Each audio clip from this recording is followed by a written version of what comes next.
Welcome to my YouTube channel NGS के learning. तो हम इस वीडियो में डिस्कस करने जा रहे हैं जो आप लोग का एग्ज़ाम है diploma third semester civil branch का। ओके, किसका है? Subject engineering. सब्जेक्ट क्या है? Engineering mechanics and strength of materials. Okay,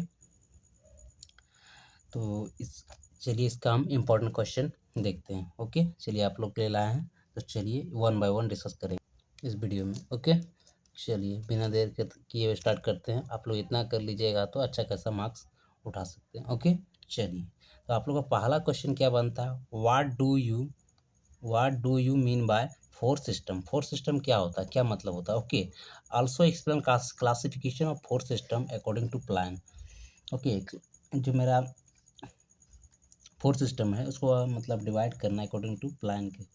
okay, इस तरह से पूछ सकता है। ओके, चलिए उसके बाद आप लोग का ज़्यादा से ज़्यादा शॉर्ट नोट्स में पूछता है, तो शॉर्ट नोट्स में ये आ सकता है, ये लॉन्ग में भी आ सकता है। ओके, कैसे आ सकता है चलिए हम बताते हैं। राइट शॉर्ट नोट्स इस तरह दे देगा। तो प्लास्टिक बॉडी क्या होता है, इलास्टिसिटी क्या होता है, प्लास्टिसिटी क्या होता है, रिजिड बॉडी क्या होता है, हार्डनेस क्या होता है, स्टिफनेस क्या होता है, ब्राइटनेस क्या होता है, डक्टिलिटी क्या होता है, मैलेबिलिटी क्या होता है, ड्यूरेबिलिटी क्या होता है, हुक स्लो क्या होता है। ओके, इसमें से का हुक स्लो जो है ना आपका वीवीआई है। ओके, इसमें से दो चार को आप इस तरह से भी पूछ सकता है लॉन्ग में कि चार को दे दिया, बोल दिया कि राइट्स इट्स प्रॉपर्टी।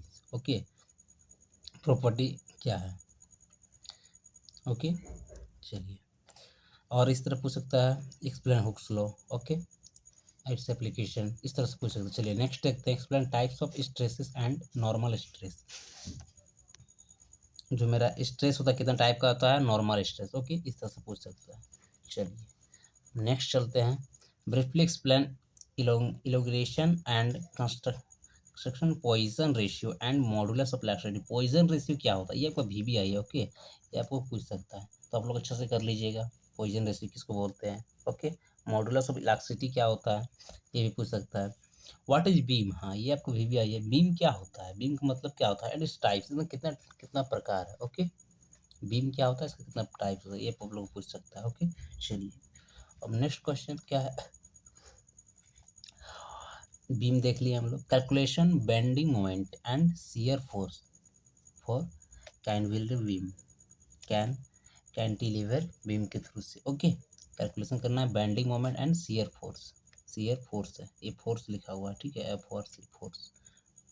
चलिए अब नेक्स्ट चलते हैं, क्या है? With U D L and point load, इसके मदद से आप लोग को एक्सप्लेन करना है। ओके, नेक्स्ट क्वेश्चन क्या है? मोस्ट भी आया है Euler's theory. Explain Euler's theory, what's its limitation, मतलब इसका उपयोग, मतलब लिमिट क्या होता है। ओके, उपयोग करने का, ये आप लोग को पढ़ना है। ओके, इस तरह से आ सकता है, तो आप लोग कर लीजिएगा। ये आपका वी आया है इरोलस थ्योरी। ओके, चलिए नेक्स्ट आप लोग को इस तरह से पूछ सकता है, what do you mean bye concept of sharing force and beam moment, bending moment. Okay, sharing force क्या है? क्या है, क्या बोलें यहाँ पर? आप पूछ सकता है what do you mean bye concept of sharing force, sharing force का क्या मतलब है, और बेंडिंग मोमेंट। ओके, तो इस तरह से आपका जो इम्पोर्टेंट क्वेश्चन रहा, इतना आप कर लीजिएगा तो अच्छा खासा मार्क्स स्कोर कर सकते हैं। ओके, चलिए चलिए तो ये रहा आपका इम्पोर्टेंट क्वेश्चन। और आप लोग जो है आपको पता है कि इसमें से आपका 7 जो रहेगा, 7 या 8 एमसीक्यू रहेगा। ओके, 7 क्वेश्चन रहेगा एमसीक्यू, 2 नंबर का रहेगा। एग्जाम का पैटर्न रिवाइज कर दे रहे हैं, और जो रहेगा 1 मतलब बड़ा क्वेश्चन रहेगा तो 14 मार्क्स का रहेगा। ओके, या तो एक क्वेश्चन दे के ए और बी कर देगा, उसमें से 7 से +7 कर देगा। ओके, चलिए तो ये आप लोग को पैटर्न जानना आवश्यक है। तो ये रहा इम्पोर्टेंट क्वेश्चन। आई होप आप लोग को मदद होगा। तो चलिए मिलते हैं नेक्स्ट वीडियो में, तब तक के लिए धन्यवाद।